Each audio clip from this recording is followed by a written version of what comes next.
Donc, tout d'abord, dans header, j'ai nav. Donc, on va essayer de créer un fichier style.css. Donc, je vais créer mon fichier style.css.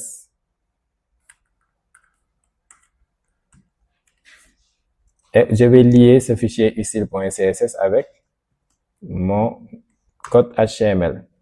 Donc, je vais appeler la balise link, rel égale stylesheet. Je vais entrer dans asset. J'entre dans asset. J'entre dans asset. Et dans asset, j'ai CSS. Et dans CSS, j'ai mon style.css.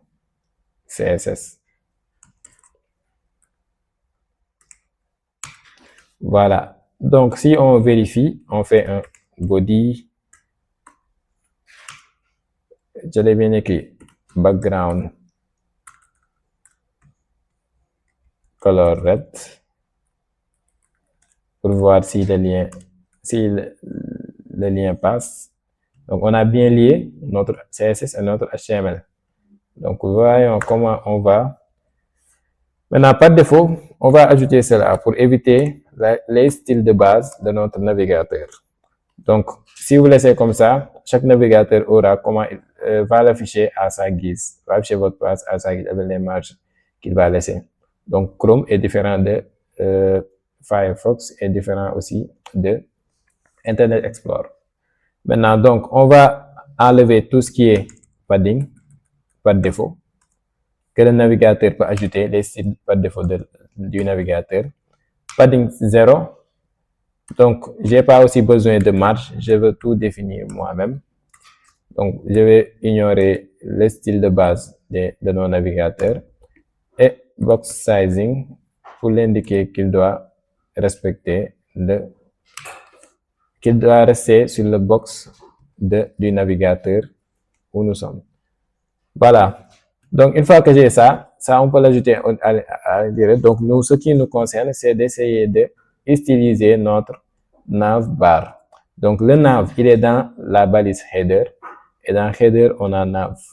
Donc, j'aurai header. Et dans header, j'ai nav. Et c'est ce nav-là que je vais styliser. Tout d'abord, je veux que mes éléments s'alignent sur la même ligne, comme on l'a ici au niveau de notre maquette. Donc, dans ce cas, ce que je vais faire un display flex. Donc, nous allons utiliser les flexbox, display flex. Et si on voit bien, on voit que ça s'est aligné sur la même ligne. Donc, flex direction pour beaucoup plus préciser, c'est row au lieu de colonne. Et on va ajouter un justify content space between ou bien un space around. On peut laisser un space around pour laisser des marges de gauche à droite. Et si on le fait, donc il va nous mettre ces marges à défaut. Donc on fait un space between, après on va spécifier la marge qu'on veut. Voilà. Vous voyez donc la différence entre space between et space around. Maintenant, on a cet alignement-là. Donc on va prendre le header, le nav, et on va lui donner un margin top de 60 pixels pour essayer de respecter un peu ce qui est au niveau de notre design. Donc, une fois que j'ai le header, on va essayer de se focaliser sur ça, sur la partie URLI, sur nos listes. Donc, pour enlever tout ce qui est style de liste et le style par défaut que nos liens ont, avec l'écriture bleue et le soulignement. Donc, on va dans header. Donc, si je fais ça, je ferme ça et ça. Donc là, ici, dans header, on a notre nav. Dans header, on entre dans, il spécifie notre nav. Et dans nav, nous avons un div qui comporte notre logo et un UL. Donc, on va attaquer les UL.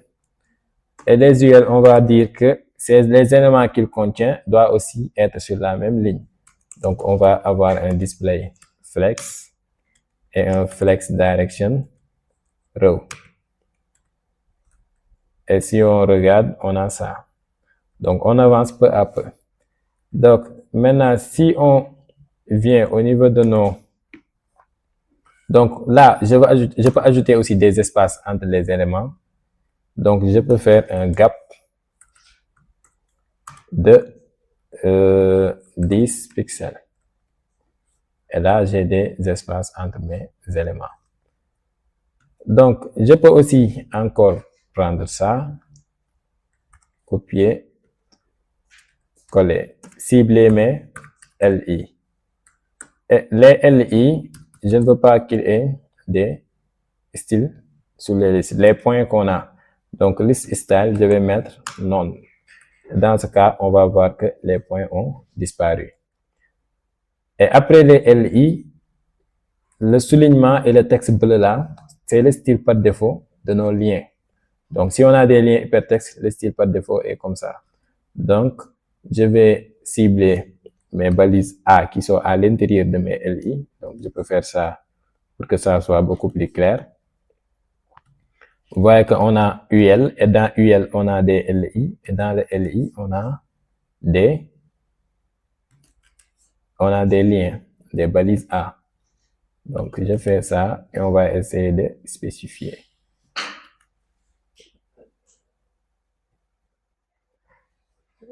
Alt, OK.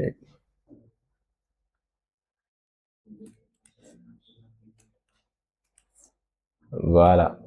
Donc, on a ça. Et là, je vais coller, je cible mes liens.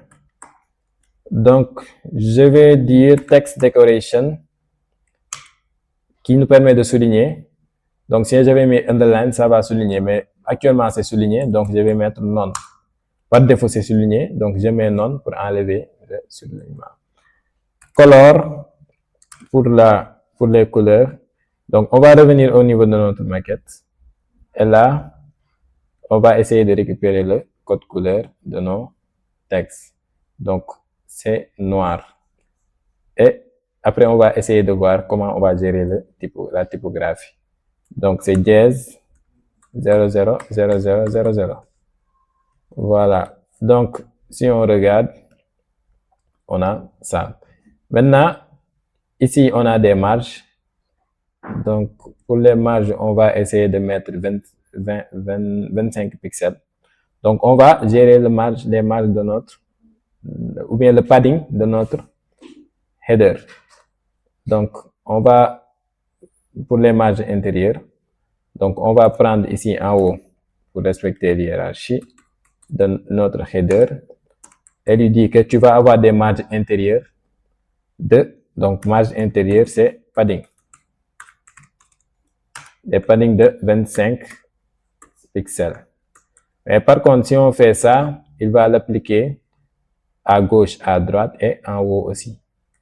Donc, on va lui dire que les paddings en haut et en bas, tu vas mettre 0, mais à gauche, à droite, tu vas mettre 25 pixels. Si 25 est peu, on peut le mettre à 45 pour voir, et je pense que c'est bon.